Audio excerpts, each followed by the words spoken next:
Muy buenos días, que Dios te bendiga. Esta mañana quiero invitarte a pensar en los milagros de Dios en nuestras vidas. En los Evangelios leemos que el ministerio de Jesús se caracterizó por las expresiones sobrenaturales del poder de Dios. Pero aún hoy Dios sigue obrando de manera poderosa en nuestras vidas. ¿Experimentaste algún milagro sobrenatural en tu vida? La Biblia nos enseña que Dios tiene el control de todas las cosas creadas. Él controla el sol, las estrellas, el mar, el viento, los ríos y todo lo que conocemos. Todo está sujeto a su autoridad. También nuestras vidas están bajo su dominio. Él conoce nuestro cuerpo, nuestra mente, y Él tiene poder para sanar cualquier enfermedad en el cuerpo o en el alma. Podemos afirmar con toda seguridad de que Dios hace milagros sobrenaturales. Pero también debemos ser sinceros y reconocer que más de una vez nos sentimos frustrados porque esperábamos que Dios haga un milagro en alguna situación en particular y no pasó nada. Debemos ser cuidadosos en nuestra comprensión de los milagros. Así como es indudablemente cierto de que Dios hace milagros, también es cierto que nosotros no podemos manejar el poder de Dios a nuestra propia voluntad. Cuando alguien piensa que repitiendo alguna oración especial o haciendo ayuno o presentando cierta ofrenda o haciendo algún sacrificio va a conseguir que Dios responda a su petición, esto no es fe, esto es un pensamiento mágico. Tristemente, a veces caemos en ese pensamiento y hacemos algo con la expectativa sincera de que lo que hacemos accione el poder de Dios para nosotros. Y a veces esto no sucede así. En esta mañana quiero pedirte que me acompañes a reflexionar sobre 3 ideas acerca de los milagros de Dios. En primer lugar, Dios hace milagros para mostrarnos su amor y su misericordia. Vemos en la vida de Jesús que muchas veces sintió compasión por aquellos que estaban en alguna necesidad o dolor, y como muestra de su gran amor, hizo un milagro para transformar esa realidad. Ciegos, cojos, mudos, leprosos, sordos, endemoniados, hasta los muertos volvieron a la vida como resultado de esos milagros de amor. Debemos saber que Dios obra milagros para mostrarnos su amor y su misericordia. Pero también tenemos que tener la plena seguridad de que Dios nos ama, aun cuando no veamos los milagros. Cuando Dios no hace lo que le pedimos, no quiere decir que ya no nos ama o que se olvidó de nosotros. La mayor muestra del amor de Dios para nosotros es la muerte de Jesús en la cruz para salvarnos del pecado. En segundo lugar, vemos que la Biblia dice que Dios hace milagros para mostrarnos su poder y su sabiduría, para que nosotros creamos que Él tiene autoridad por sobre todo. Hace unas semanas vimos una película de ficción. La protagonista recibía una sobredosis de una droga sintética que liberaba el potencial de su cerebro y se convertía en una heroína con superpoderes. Podía hacer cosas sobrenaturales. Por supuesto que es una película y está hecha con efectos especiales, pero lo que leemos acerca de Jesús en su vida, eso fue completamente real. Es totalmente sorprendente. Él podía conocer el pensamiento de otras personas, podía conocer el pasado, podía conocer el futuro, podía controlar los objetos de la naturaleza, podía hacer desaparecer y aparecer cosas. A veces no somos conscientes del gran poder de Dios. No hay nada, absolutamente nada imposible para Él. Dios hace milagros sobrenaturales para mostrarnos su gran poder. Pero no podemos pensar que si Dios no hizo el milagro que nosotros queríamos, era por falta de poder. La mayor muestra del poder de Dios es su victoria sobre la muerte y el pecado y su gloriosa resurrección. Por último, Dios obra milagros sobrenaturales para cumplir sus propósitos eternos. Todos los milagros de Dios tienen un propósito. Y cuando no hay milagros sobrenaturales, también hay un propósito. Esto es lo que debemos entender, que los milagros son siempre para exaltar a Dios. Y no es una manera fácil y rápida de salir de nuestros problemas. Muchas veces, cuando Dios no responde de manera milagrosa a nuestras expectativas, ponemos en duda su amor, dudamos de su poder y eso debilita nuestra fe. En Mateo capítulo 27 leemos la crucifixión de Jesús. Mire qué interesante lo que dice.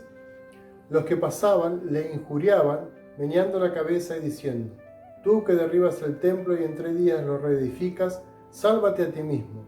Si eres hijo de Dios, desciende de la cruz.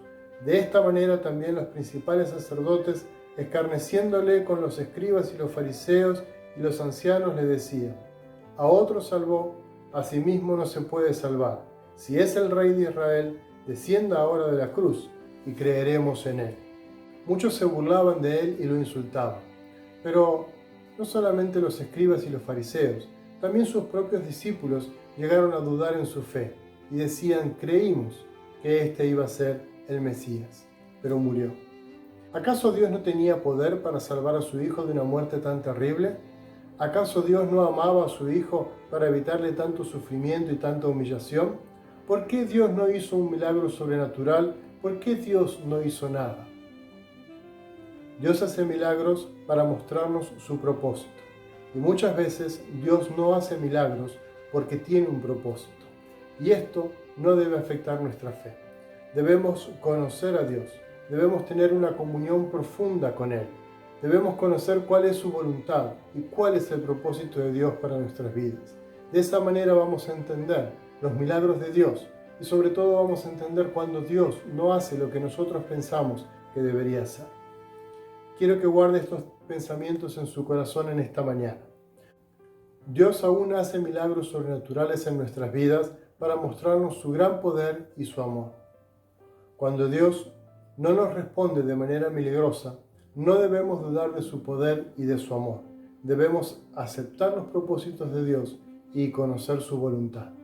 Si realmente usted quiere que el poder de Dios se manifieste en su vida de manera sobrenatural, dedique tiempo para desarrollar su vida espiritual, para conocer a Dios. Lea la Biblia, invierta tiempo en la oración, comience a hacer los cambios que sean necesarios para vivir en santidad y va a ver con sus propios ojos la manifestación del poder de Dios. Quiero terminar esta mañana con un relato de un milagro de Jesús. En Lucas capítulo 7, desde el versículo 11, dice que aconteció después que él iba a la ciudad que se llama Naín, e iban con él muchos de sus discípulos y una gran multitud.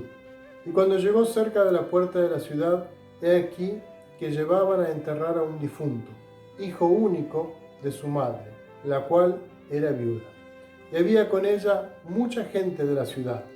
Y cuando el Señor la vio, se compadeció de ella y le dijo: no llores.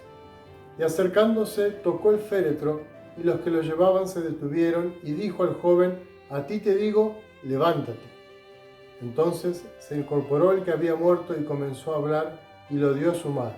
Y todos tuvieron miedo y glorificaban a Dios diciendo: un gran profeta se ha levantado entre nosotros, y Dios ha visitado a su pueblo. Y se extendió la fama de él por toda Judea y por toda la región de alrededor. Ser mujer en la época de Jesús era difícil. Una mujer dependía exclusivamente de un hombre para integrarse en la sociedad, sea su padre, su esposo o su hijo.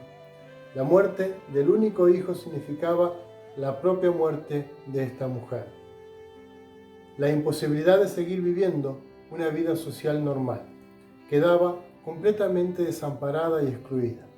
Un grupo de personas acompañaba a esta mujer en su tristeza ante la impotencia de la muerte. Pero se cruzan con otro grupo de personas que venían hacia la ciudad, siguiendo al dador de la vida. Cuando Jesús ve a la mujer, sintió compasión y le dijo: no llores. Y sin ningún acto escandaloso o llamativo, se acerca al niño y le dice: levántate. El poder de Dios se manifiesta frente a todos y el niño vuelve a la vida. El relato termina diciendo que todos glorificaban a Dios y que su fama se extendió por toda la región. Dios aún hace milagros. Él te ama y Él quiere mostrar todo su poder en tu vida. Pero lo más importante, que tiene un propósito para tu vida. Las palabras de Jesús son: no llores y levántate. Si caminamos con Jesús, si seguimos sus pasos y escuchamos su voz, si damos a Jesús el lugar más importante en nuestras vidas, vamos a conocer su poder, vamos a ver su amor y vamos a experimentar sus milagros. Quiero desafiarte en esta mañana a que busques a Dios con sinceridad, con intimidad, con responsabilidad, con compromiso. Si estás necesitando un milagro de Dios en tu vida, lo más importante es conocer su voluntad y el propósito de Dios para tu vida. Todas las situaciones por las que pasamos están bajo el control de Dios. Hay que saber por qué Dios nos permite pasar por algunas situaciones. Los milagros son para exaltar siempre el nombre de Dios. Te animo a que creas que Dios hace milagros y que busques una comunión profunda para conocer su voluntad. Que Dios te bendiga.